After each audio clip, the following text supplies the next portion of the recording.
Halo semuanya, pada kesempatan kali ini saya akan menyampaikan video pembelajaran mengenai konsep gender dalam pendidikan di Indonesia.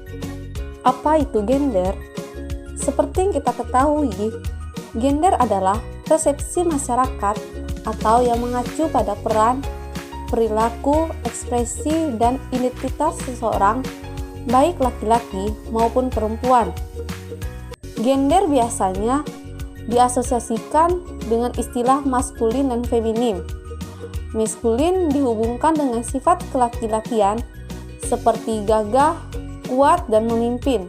Sementara feminin dihubungkan dengan sifat perempuan seperti mengayomi, lemah lembut, dan perasa. Masyarakat menentukan peran atau sifat suatu jenis kelamin bisa berbeda dengan yang lain dan juga bisa berubah seiring perjalannya waktu. Misalnya, dahulu sifat maskulin dianggap tidak ada pada wanita dan sifat feminin tidak ada pada pria. Nyatanya, sekarang sudah dipahami banyak orang bahwa laki-laki juga bisa mengayomi dan wanita juga bisa memimpin. Istilah lain yang berkaitan dengan gender adalah identitas gender. Identitas gender merupakan bagaimana seseorang memandang dirinya sendiri. Pada kasus transgender, bisa saja seorang laki-laki memandang dan menganggap dirinya adalah seorang perempuan, ataupun sebaliknya. Tidak hanya itu, ada juga yang dinamakan ekspresi gender. Ini merupakan bagaimana seseorang mengekspresikan dirinya, baik dalam hal perilaku, pakaian, suara, atau potongan rambut, sesuai dengan jenis kelaminnya atau tidak. Konsep gender terdiri dari 4. Yang pertama, tidak merujuk kepada jenis kelamin tertentu, laki-laki atau perempuan. Yang kedua, dipergunakan untuk menggambarkan peran dan relasi sosial laki-laki dan perempuan. Yang ketiga, merumuskan peran apa yang seharusnya melekat pada laki-laki dan perempuan dalam masyarakat.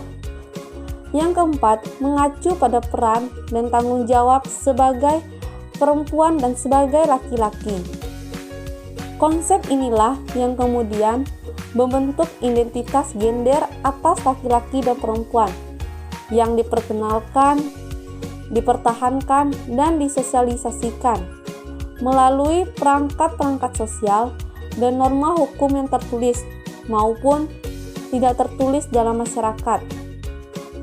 Konsep gender mengacu pada peran dan tanggung jawab sebagai perempuan dan sebagai laki-laki yang diciptakan dan diinternalisasi dalam keluarga, dalam masyarakat, dalam budaya masyarakat di mana kita hidup, termasuk harapan-harapan, sikap, sifat, perilaku, bagaimana menjadi seorang laki-laki dan bagaimana menjadi seorang perempuan.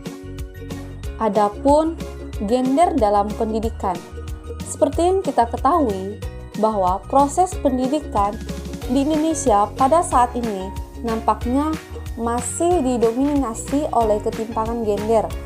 Pada umumnya, masyarakat Indonesia masih menganut paham perempuan merupakan kelompok kelas 2 dan posisinya terdapat di bawah laki-laki.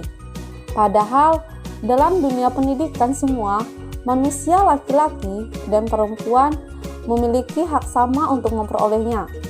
Pendidikan yang merupakan ranah belajar bagi laki-laki dan perempuan justru keberadaannya lebih digandrungi oleh laki-laki daripada perempuan.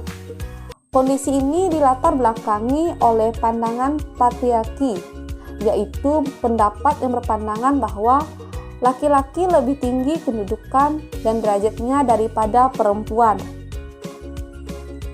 Konsep kesetaraan gender yang muncul pada abad modern memberikan angin segar bagi laju pendidikan, tidak hanya di Indonesia, tetapi juga di dunia. Setidaknya, konsep ini dapat membuka perspektif masyarakat tentang pentingnya perempuan untuk berkiprah dalam wilayah pendidikan dunia. Pendidikan tidak hanya diperuntukkan bagi laki saja, tetapi setiap perempuan memiliki hak sama atas hal tersebut.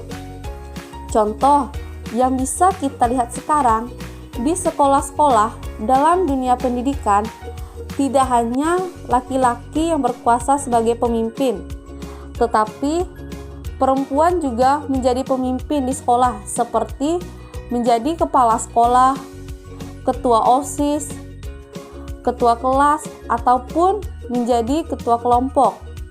Jadi, dalam hal dunia pendidikan ini, perempuan juga bisa menjadi pemimpin dan tidak dianggap rendah oleh laki-laki saja. Baiklah, sekian video pembelajaran dari saya mengenai gender dalam pendidikan di Indonesia. Terima kasih.